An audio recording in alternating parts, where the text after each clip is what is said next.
नमस्कार दोस्तों, YouTube के महाविद्या ज्योतिष चैनल में मैं पंडित गुरुराज आप सभी दर्शकों का एक बार फिर से स्वागत करता हूं। दोस्तों, YouTube के महाविद्या ज्योतिष चैनल के माध्यम से मैं लाल किताब, वैदिक ज्योतिष, यंत्र मंत्र और तंत्र से जुड़ी हुई अनुभूत जानकारी समय समय पर आप तक पहुंचाता रहता हूं।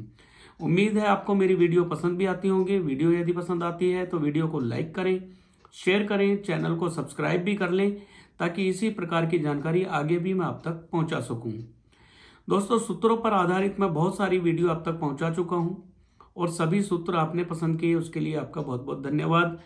दोस्तों, ये सूत्र जो भी मैंने आज तक आप तक पहुंचाए हैं, इन सूत्रों को हजारों कुंडलियों पर लगाकर देखा गया और हर बार ये सत्य साबित हुए। आज कुछ ऐसे ही सूत्र और मैं आपके लिए लेकर आ रहा हूं और आपके डिमांड पे मैं लाल किताब के ऐसे ऐसे सूत्र आप तक लाता रहूंगा जो हमेशा सत्य साबित हुए। आप मेरे चैनल से जुड़े रहिए और उन लोगों के लिए ये चैनल बहुत लाभदायक है जो लाल किताब में रुचि रखते हैं, लाल किताब ज्योतिष सीखना चाहते हैं। आप इसमें खाली सूत्र ही ना देखिए, अगर आप लाल किताब ज्योतिष सीखना चाहते हैं तो चैनल को सब्सक्राइब करें और इसमें शुरू से आप वीडियो देखें। मैंने लाल किताब की जो बेसिक जानकारी है वो सारी अपने चैनल में डाल दी है।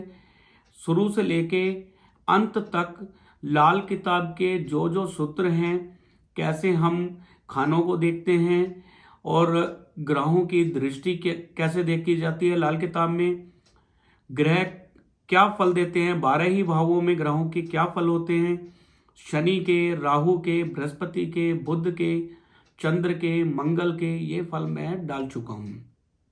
तो आप उन वीडियो को भी देखें और लाल किताब ज्योतिष सीखने के लिए आपको कहीं इधर उधर जाने की आवश्यकता नहीं है अगर मेरे चैनल से आप जुड़ गए हैं। तो आज भी मैं 20 ऐसे सूत्र लेकर आया हूं जिनको हजारों कुंडलियों पर लगाकर देखा गया और हमेशा सत्य पाया गया।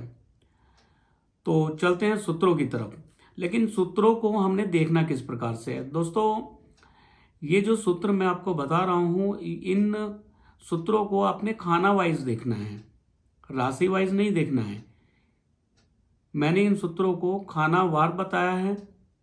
अगर बोला जाता है खाना नंबर 2 में, तो लगन भाव से एंटी क्लॉकवाइज गिनती करते हुए अगला खाना जो आता है, दूसरा खाना, वहां पे ग्रह की बात हुई है।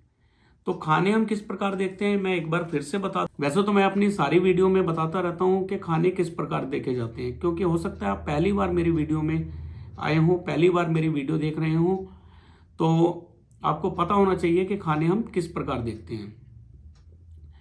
लाल किताब में खानों को क्रमवार देखने के लिए लगन भाव कुंडली का खाना नंबर 1 होता है। लगन भाव कुंडली का खाना नंबर 1 होता है और लगन भाव से एंटी क्लॉकवाइज गिनती करते हुए क्रमवार खाने होते हैं।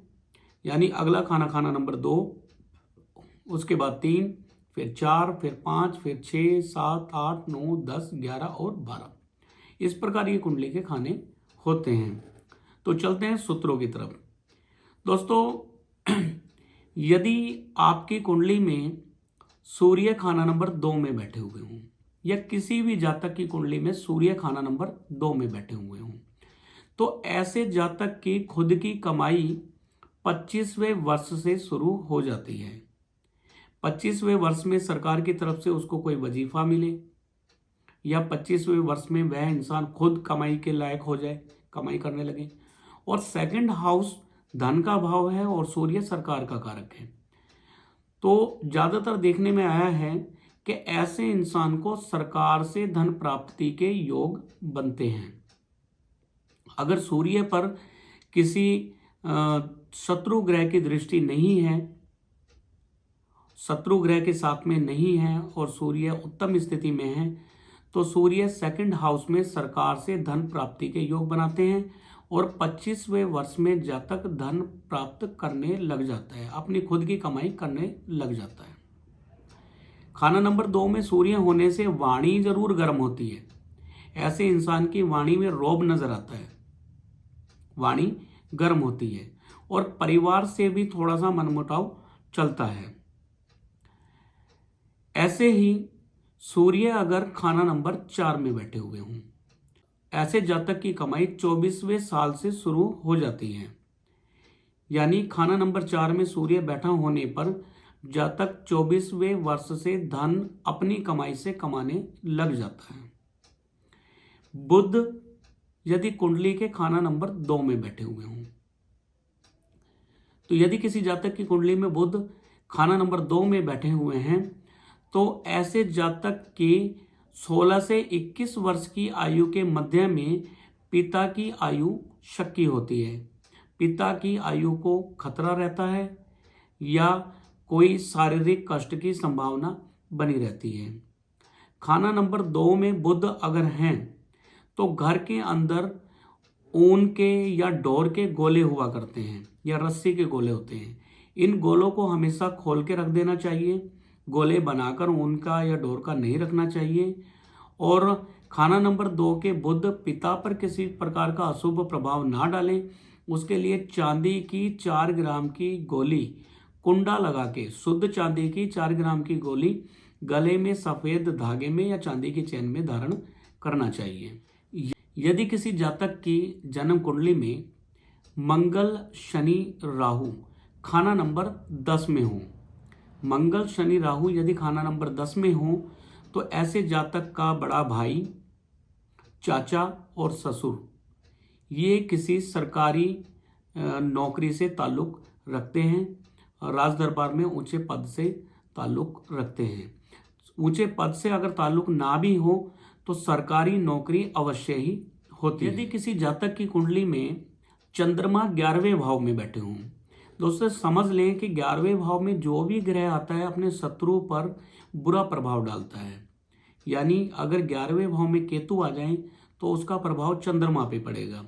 अगर 11वें भाव में चंद्रमा आ जाए तो उसका प्रभाव केतु पर पड़ेगा। बृहस्पति आ जाए तो राहु पर बुरा प्रभाव होगा। अगर राहु आ जाए तो बृहस्पति पे बुरा प्रभाव होगा।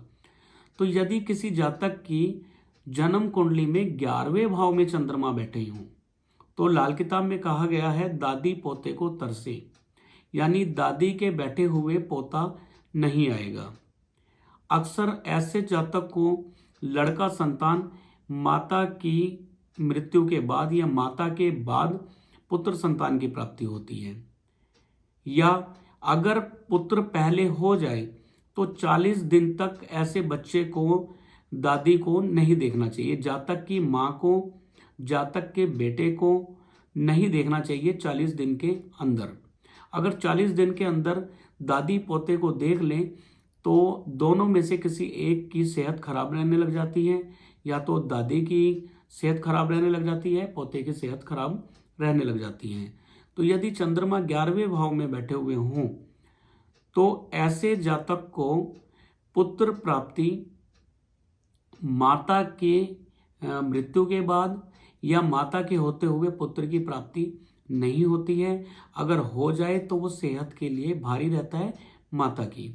तो इसके उपाय के लिए ऐसे जातक को चाहिए कि 121 खोए के पेड़े जल प्रवाह करें, बहते हुए पानी में जल प्रवाह करें। 121 खोए के पेड़े बगैर मीठे के, मीठा उसमें ना मिला हुआ हो, खोए में मीठा ना मिला हुआ हो, 121 पेड़े सोमवार के दिन जल प्रवाह करें।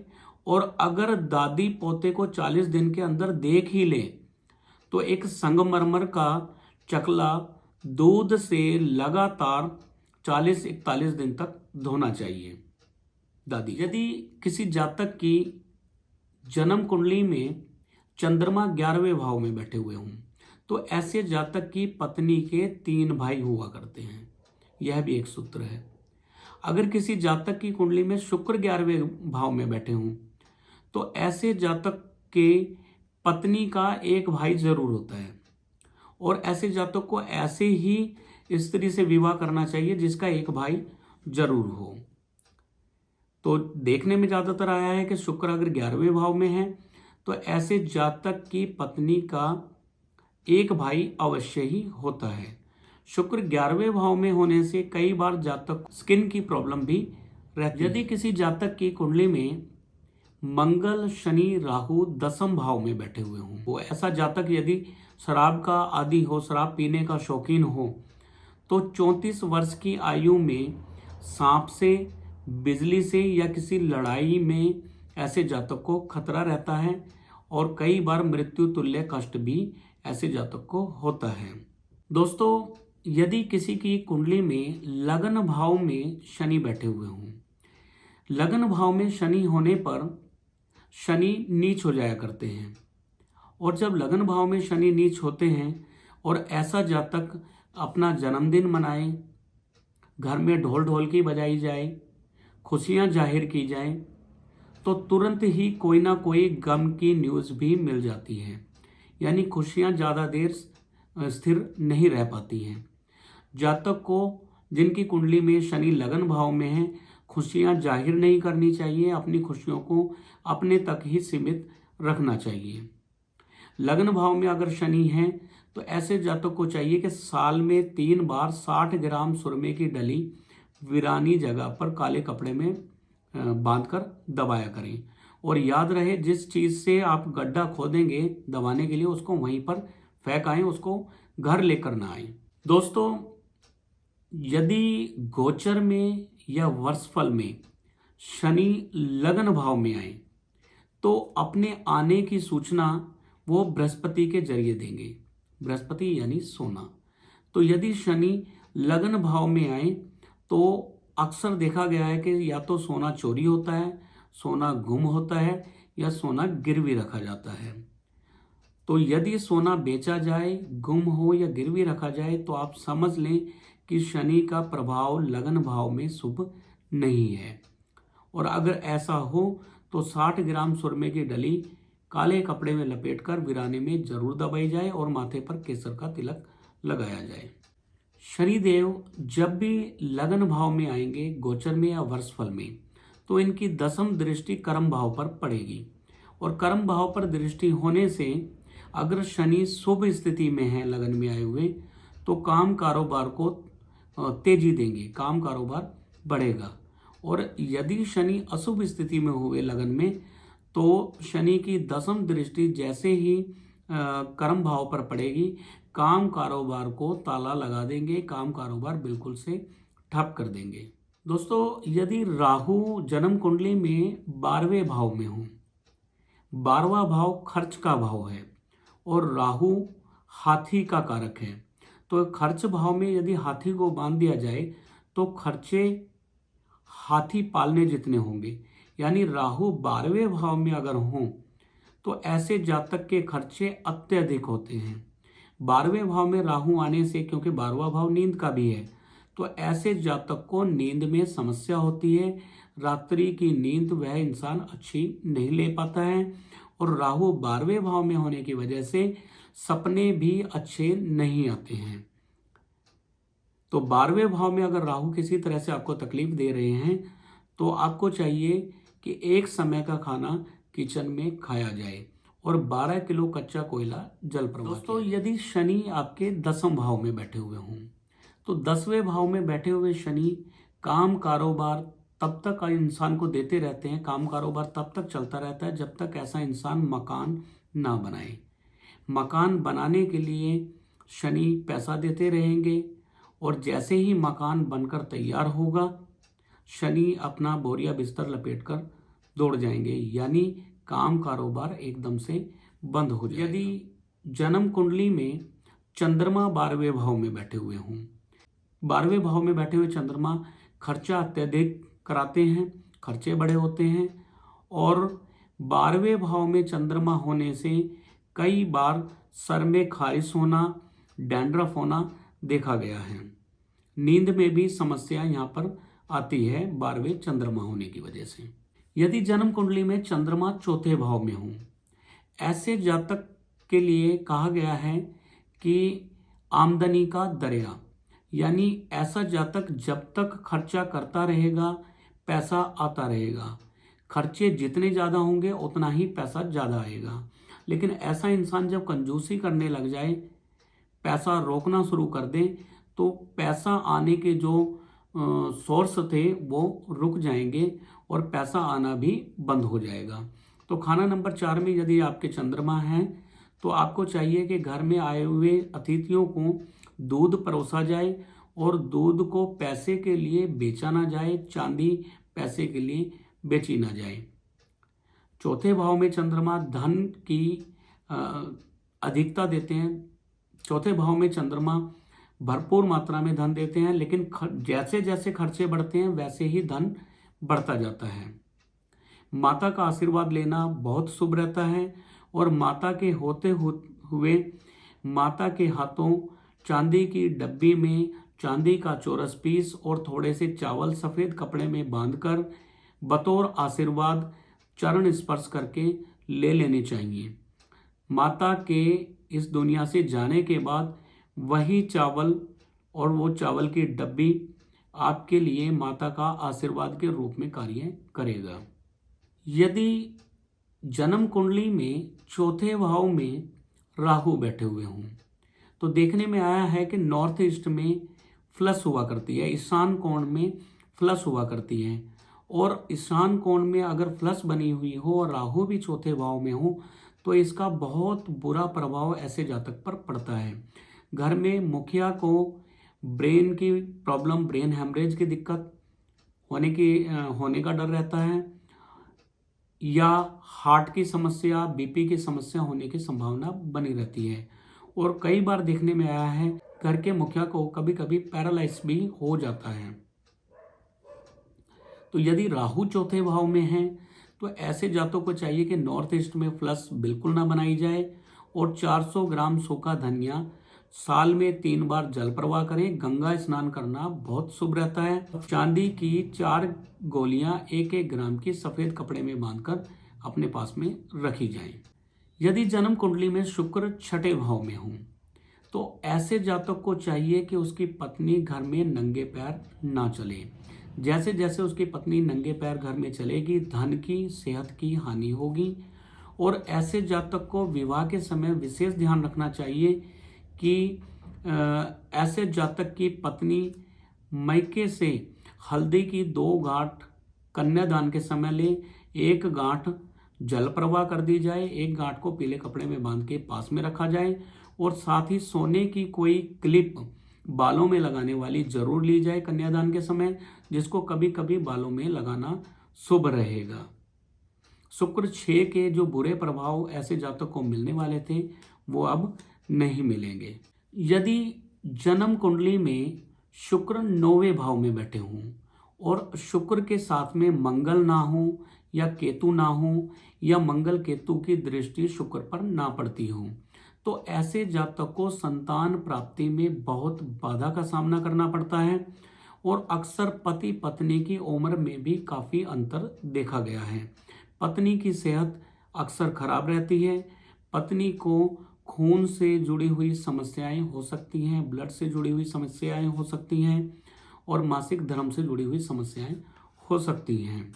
तो यदि शुक्र 9वें भाव में है तो ऐसे जातक को चाहिए कि पत्नी के हाथों में चांदी की चूड़ी लाल मीणा लगाकर चारों तरफ लाल मीणा या लाल नेल पेंट करके पहनाई जाए बाएं हाथ में, और 9 चांदी के चौरस पीस किसी नीम में गड़वा दिए जाएं पत्नी के। दोस्तों, जन्म कुंडली में यदि चंद्र और शुक्र खाना नंबर 4 में हो और दोनों की डिग्री भी उत्तम हो, चलित में ग्रह आगे पीछे ना हो रहे हो, चलित कुंडली में और लगन कुंडली में चंद्र शुक्र खाना नंबर 4 में ही हो, तो ऐसे जातक के पत्नी के अलावा भी अन्य स्त्री से संबंध होते हैं। और कई बार देखने में आया है कि एक ही समय में एक ही घर में 2 पत्नियां भी होती हैं, या एक पत्नी घर के बाहर कहीं रखी होती है, एक घर में होती है।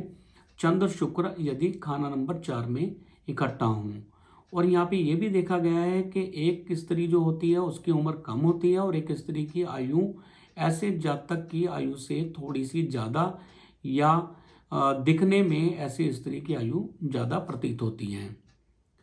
यदि जन्म कुंडली में शुक्र 9वें भाव में हो और ऐसा जातक 25वें वर्ष में विवाह कर ले या 25वें वर्ष में कोई गाय खरीद कर ले आए, 25वें वर्ष में कोई एक्टिवा कोई कार खरीद ले, तो इसके बहुत मंदे परिणाम ऐसे जातक को भोगने पड़ते हैं। काम कारोबार सेहत को लेके बहुत बड़ी समस्याएं ऐसे जातक को झेलनी पड़ती हैं। तो शुक्र यदि 9वें भाव में हो तो 25वें वर्ष में विवाह ना करें, 25वें वर्ष में कोई गाय ना खरीदें, 25वें वर्ष में कोई एक्टिवा या कार ना खरीदें। दोस्तों यदि लगन भाव में मंगल बैठे हुए हों, लगन भाव में मंगल बैठकर, लगन में जब भी मंगल होते हैं तो गले से ऊपर चोट का निशान अवश्य होता है। सर में या चेहरे पर कभी ना कभी चोट जरूर लगती है और उसका निशान हमेशा के लिए रहता है। यदि जन्म कुंडली में मंगल 5वें भाव में हो तो ऐसे जातक के परिवार में, चाहे वो दादा परिवार में या नान के परिवार में, कोई ना कोई वैद्य, हकीम, डॉक्टर या मेडिकल संस्था से संबंध रखने वाला होता है और ऐसे जातक के जीवन में एक बार पेट की कोई ना कोई सर्जरी जरूर होती है। यदि जन्म कुंडली में चंद्रमा 6वें भाव में हो, 6ठे भाव में हो, यदि जन्म कुंडली में 6ठे भाव में चंद्रमा हो तो ऐसे जातक को सफेद चीजों का दान पूरी जिंदगी नहीं करना चाहिए, जैसे चांदी, चावल, दूध, खीर, जल। इन चीजों का दान करने से ऐसा जातक खुद गरीबी का सामना करता है और अंत समय में कोई पानी देने वाला भी ऐसे इंसान को नहीं मिलता है। तो सफेद चीजों का दान ना करें। अब कोई पूछेगा इसका लॉजिक क्या है, तो लॉजिक भी मैं बता दूं। चंद्रमा 6ठे भाव में, क्योंकि 6ठा भाव बुध और केतु का है, तो 6ठे भाव में चंद्रमा बुध केतु से घिरे होकर पहले ही बहुत प्रताड़ित होते हैं, बहुत खराब स्थिति में होते हैं। तो अगर हम चंद्र की चीजें दान करेंगे तो चंद्रमा और ज्यादा कमजोर हो जाएगा और चंद्रमा जब कमजोर हो जाएगा तो उससे मानसिक स्थिति भी खराब होगी, धन की स्थिति भी खराब होगी और सेहत भी खराब होगी। तो दोस्तों उम्मीद है आज के ये 20 सूत्र भी आपको पसंद आए होंगे। इन सूत्रों को आप कुंडली पर लगाकर देखें और कमेंट में ज़रूर बताएं कि ये सूत्र क्या वास्तव में कार्य करते हैं या सत्य साबित होते हैं। तो कमेंट जरूर करें। और दोस्तों यदि आप अपनी जन्म कुंडली का संपूर्ण विश्लेषण कराना चाहते हैं तो स्क्रीन पर दिए गए नंबर पर आप कांटेक्ट कर सकते हैं। स्क्रीन पर दिए गए नंबर पर ही आप व्हाट्सएप पर अपनी date of birth, time, birth place send करके अपनी कुंडली दिखा सकते हैं। कुंडली फीस क्या है वो आप फ़ोन करके जान सकते हैं। आपकी कुंडली का संपूर्ण विश्लेषण किया जाएगा। जन्म कुंडली, लगन कुंडली, वर्ष कुंडली, गोचर कुंडली, नवांश कुंडली, इन सभी कुंडलियों को देखने के बाद लाल किताब के ढंग से भी और वैदिक के ढंग से भी, दोनों तरह से देखने के बाद आपके लिए क्या जरूरी उपाय हैं वो भी बताए जाएंगे और जिंदगी में किन किन चीज़ों का आपको परहेज रखना चाहिए, किन चीज़ों से सावधानी रखनी चाहिए, यह भी सारी जानकारी लिखित में भी आपको देते हैं और फ़ोन पर आपको सभी आपके जो ग्रह के फल हैं, आपकी जो सारी प्रेडिक्शन है वो की जाती है। आपके जो कुंडली में ग्रह हैं वो आपके साथ में मिलाए जाते हैं। जब आपकी कुंडली देखी जाती है आपके ग्रहों को आपके साथ में मिलाकर देखा जाता है कि क्या कुंडली में बैठे हुए ग्रह आपके बारे में सभी बातें सत्य बोल रहे हैं। और जब हमें पता लगता है कि वास्तव में ये कुंडली सत्य बोल रही है तभी हम आपके क्या क्या सावधानी आपको रखनी चाहिए, क्या उपाय करने चाहिए, वो संपूर्ण विश्लेषण करने के बाद लिखित रूप में आपको देते हैं। तो यदि आप कुंडली दिखाना चाहते हैं तो स्क्रीन पर दिए गए नंबर पर कांटेक्ट कर सकते हैं। तो फिर मिलेंगे अगली वीडियो में, तब तक के लिए नमस्कार।